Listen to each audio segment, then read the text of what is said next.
आपल्याला ना कैरीचा आहे ना जाम बनवायचा आहे.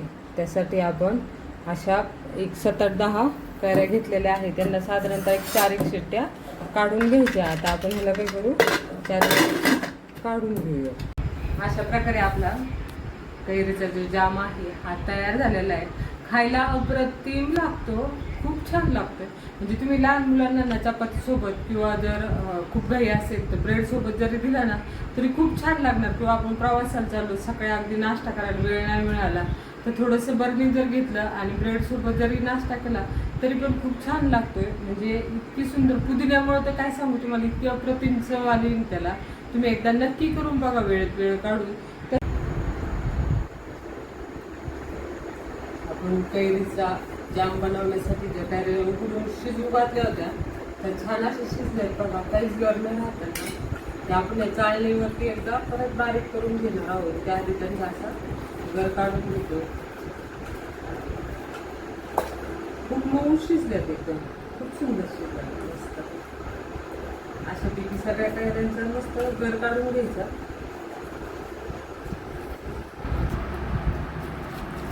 अशा प्रकारे सर्व गर हा चाळणीतून छान गाळून घ्यायचा, जेणेकरून असे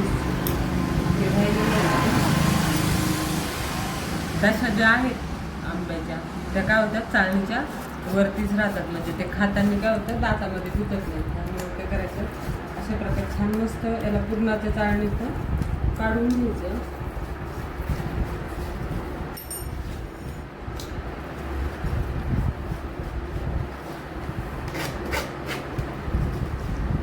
बघू शकता असं बिघडलं तयार होईल.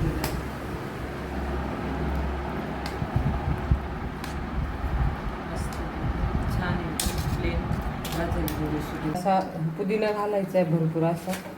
त्यानंतर दालचिनी आणि काळे मिरे घालायचे आहे. आणि हे मिक्सरला थोडंसं पाणी घालून वाटायचं आहे. एक तर यात तुम्ही लाल तिखट घाला किंवा हिरवी मिरची घालू. आपण याच्यात 1 चमचाभर लाल तिखट घालणार आहोत. 1 चमचाभर लाल तिखट,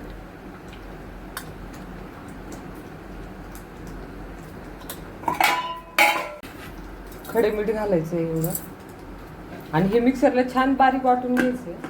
जेवढी कैरी आहे एवढीच काय करायची, आपल्याला साखर टाकून घ्यायची आहे. त्यानंतर आपण जे बारीक केलं होतं हे थोडंसं पाणी घालून हे मिश्रण घालायचं याच्यामध्ये आणि छान ढवळत राहायचं. आता ह्याला साधारणतः कमी गॅसवर ठेवून एक अर्धा तास तरी लागेल. अर्धा तासापर्यंत त्याला छान हलवत राहायचं. त्याला हळूहळू रंग येईल छान असा सुरेख. आता बघा कसा रंग आलाय, दिसतंय ना छान. असंच छान दिसणार झाल्यावरती.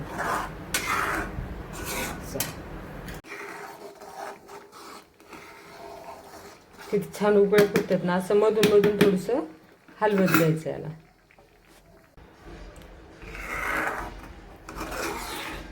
हे ना शिजल्यानंतर गॅस बंद केल्यानंतर सुद्धा ना याला मधून अधून हलवत राहायचं, जेणेकरून याला असं साईसारखं आलं नाही पाहिजे. कारण की थंड जर झालं ना पूर्ण इथंच तर त्याला दुधासारखी साई येऊ शकते. मग ती साई आलेली याच्यात लवकर मिक्स होणार नाही. त्यामुळं याला काय करायचं, असं मधून मधून थंड होईपर्यंत थोडं थोडं हलवत राहायचं.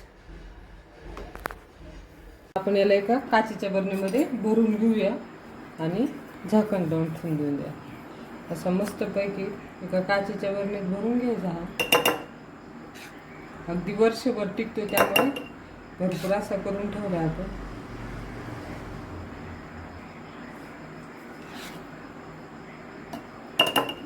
असं छान भरून घ्यायचं.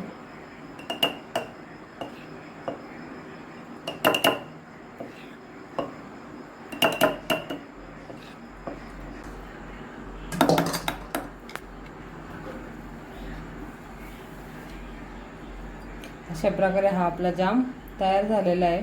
बरोबर एकदम बरणी भरली, एकदम मापात झालाय. उरला पण नाही आणि हे पण नाही झालं, एकदम परफेक्ट माप झाले.